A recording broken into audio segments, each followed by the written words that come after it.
Capricorn, this is for you. Ang message na to ay sa mga Capricorn today.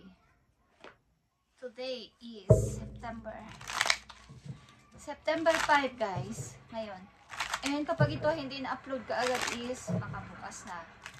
But ito ay ngayong September 5. Okay, Capricorn, this is for you. Kumusta na kayo, guys? Capricorn, mahalagang message for you today. Para to sa inyo, Capricorn. Okay? Danger. There is danger approaching. Something ito ay babala. Okay? Yung pag-approach. Something salita. Is mag-ingat kayo sa inyong pagbibitaw ng salita this week. Okay? At nandito ang infinity. Beautiful things will endure. Sa kabila nito is may mga magagandang bagay na paparating sa inyo, guys. So, sa inyong pagsasalita at pagbibitiw ng salita is kailangan nyo lang maging aware kayo. Sa mga Capricorn, ngayong linggo is yung pag-approach, pakikitungo sa iba, pagsasalita. Okay, maging aware kayo dun sa inyong mga bibitiwang salita this week. Okay, September 5, 2025 sa mga Capricorn. Ito. Andito ang the dragonfly. At ito ay tutubi, guys. Light-hearted and adapt. Okay. Finding out and change. Things coming to light and heal. Katulad ng beautiful things will endure is may mga makikita at mararamdaman kayong pagbabago sa inyong buhay sa mga paparating na araw, linggo o buwan. Okay, guys? Kapag itong nagpakita ang dragonfly, minsan may makikita kayo o may ma-i-encounter kayong tutupi sa labas. Is nagpapahayag ito na parang lahat ay may konting o may malaking pagbabago magaganap sa inyong buhay at kapag something na may mahihilom na. Okay? Mga sugat na galing sa mga past ninyong nakaraan. Okay, mga nakaraan sa buhay niyo na masasakit is may mga pagbabagong mangyayari sa inyo, Capricorn. Something na maghihilom ang mga sugat na dulot ng kahapon. Mga message sa Capricorn today, September 5, 2025. Pag-ibig yun naman to, guys. Ang pag-ibig nyo ay galing sa past lives. Okay, you have known this person before. Past life. Ang pag-ibig ng mga Capricorn ay galing sa past life at open yourself to others. At love your shadow. Love yourself.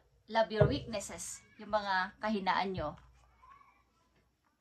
Matuto nyo tanggapin sa sarili nyo yung mga nangyari. Kaya nangyari ito sa relasyon ko is maaring may mga nagawa kong hindi naaayon o yung mga kahinaan nyo ay tanggapin nyo. Love your shadow. Kung anong nangyari sa relasyon nyo sa dati. At past lives ito is ang inyong makikilalang tao is maaring kilala ng puso ninyo. Magaan agad ang loob nyo sa person na to. At mga bagong kaibigan, bagong tao makikilala nyo sa inyong hinaharap. Something mga bagong person ay may makikilala kayo. Hindi mai-encounter nyo sa mga darating na araw. Mga message mo sa Capricorn, please send my message sa mga Capricorn. Ayon sa kayo na sitwasyon sa kasalukuyan. At mag-ingat lang kayo sa pakikipag-usap, pagbibigay ng mga advice, at something, pag may nanghingi ng advice is maging aware kayo sa inyong bibitiwang salita. At mga pagbabago is, mayroon kayong mararamdamang pagbabago sa inyong buhay, something na kakaiba, at ang mga sakit galing sa nakaraan is maaaring continue nang nararamdaman na naghihilom ng inyong puso. Okay, Capricorn, tingnan natin ang message for you. Sa kasalukuyan ng mga Capricorn, I need message for Capricorn, please. September 5, 2025. Okay, Capricorn. Capricorn is innocence ito. Katulad ito ng the Fool. Ito ay new. Bago mong apat na dinadaanan sa buhay, bago mong pinapasimulan sa buhay, mga bago mga pinagkakaabalahan is andito. At parang nagsisimula ka sa bago na, inaano mo yung sarili mo na, tapos na yon. Mag-umpisa na ako mula zero. But, meron akong dalang experience galing sa nakaraan. So, meron na akong mga natutunan galing sa nakaraan. At andito ang Four of Arrows. Ito ay paghihiling talaga sa sarili. Maring meron na kayong minamahal sa kasalukuyan at ang tao na to ang nagbibigay sa inyo ng parang security. Okay. Mga unti-unti nararamdaman nyo na may taong mapagkakatiwalaan, may tao na akong mamahalin at may tao na nagbibigay sa akin ng protection. Yun ang nararamdaman nyo sa kasalukuyan. At andito ang 5 of Cups. Ito ay dulot ng kahapon. Ba't kailangan kong lumingon sa ngayon, sa kung anong nandito at ano yung nasa akin sa ngayon, sino ang nandito at sino ang kasama ko sa buhay, sa bahay. Ito na yung dapat ko sigurong pagtuunan ng pansin sa ngayon. May mga nasayang man at mga pinagsisihan ako is tama na siguro to at dapat ko nang pansinin yung mga taong kasama ko sa buhay, mga taong andyan para sa akin. Sa simula't simula pa at hindi ako iniwan, maging mahirap o maging masaya man ang buhay ko is andyan sila at nakasubaybay sa akin at nakatulong. Okay. Para sa mga Capricorn ito, September 5, 2025, sa mga Capricorn, I need message for Capricorn. Andito ang Turkey. Capricorn, ito ay Turkey, ito ay good news. Like I said, may mga beautiful things will endure, okay? May mga paparating na magagandang balita para sa inyo. You may soon receive an important but very unexpected gift. Unexpected gift ito na marireceive mo.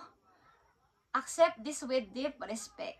I-accept mo to ng may respeto dahil ito ay galing sa isang tao na nagbigay sa iyo ng second chance, something bagong buhay.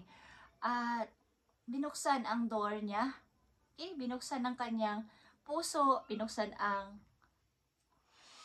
para sa pagtanggap sa iyo.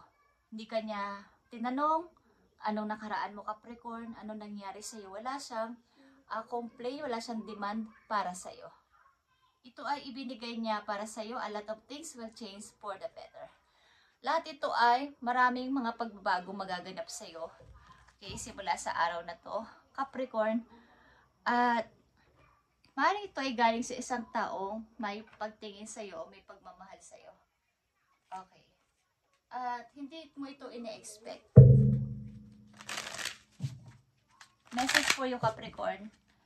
September 5, 2025.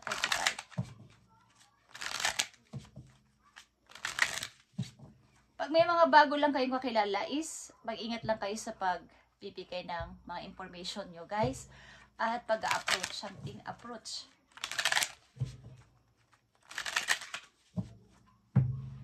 You may soon receive an important but very unexpected gift. Galing sa isang tao ito, guys. Para sa iyo to, Capricorn. What do you desire? Okay? Tinatanong ka ng yung mga guidance, ano ba yung gusto mo talaga? You may have the opportunity to write the script according to your heart. Kasi ikaw yung magsusulat ng iyong buhay simula sa araw na to. Kailangan galingan mo magsulat. Para ikaw yung narrator. Ikaw yung magsusulat ng buhay mo. So, kailangan galingan mo ang susulat ng iyong own story. True desire. Yung tinidesire ng heart mo. Once you clearly decide upon your true desires and know that you're ready and deserving of them, they'll rush into your life as if by magic. Okay. Sabi ng yung mga guidance, guys, galing sa heaven is, ano ba talaga ang gusto mo, Capricorn? Yung dinidesire ng heart mo. once na ito ay iyong na-clarity na at nasabi mo na, Lord, ito talaga yung gusto po ng heart ko. Ito yung gusto ko talaga mangyari. Kung nanaisin nyo at plano nyo ibigay ito sa akin at iparanas ito sa akin, ay nakahanda na ako this time. Hindi na po ako magdadalawang isip, hindi na ako magsisisi, hindi na ako magdadalawang isip o magdadoubt kung anong ibibigay nyo sa akin this time. So kaya may mga unexpected gift kay mararamdaman, mararanasan, is kapag ito ay sinabi nyo kay Lord, itong desire ng puso ninyo at 100% na kayo ay sure na dito, is tutulungan kayo ng inyong mga guides galing sa langit na ito ay mangyari sa iyo by magic. Hindi mo na-expect na parang sasabi mo, totoo ba to? Ito na ba to? Wow, ang bilis. Parang magic. Okay. Thank you, Capricorn. At ito yung message today. September 5, 2025. At mag-ingat lang kayo sa pagsasalita sa ibang tao. At ito ay medyo delikado.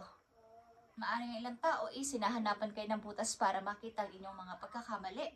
Sapagkat nakikita ng ilang mga tao na to na kayo ay may pagbabago na sa sarili. At hindi na katulad dati. Okay? At kapag dumating yung time na may taong nagbigay sa inyo ng something, help or kumbaga ang tao na to ay meron ding ginawang sacrifices sa buhay para ikaw ay ipagtanggol, mahalin at irespeto. Okay? So, pahalagan mo ang person na to. Ito man ay friend mo or lover mo. Thank you, Capricorn, at God bless.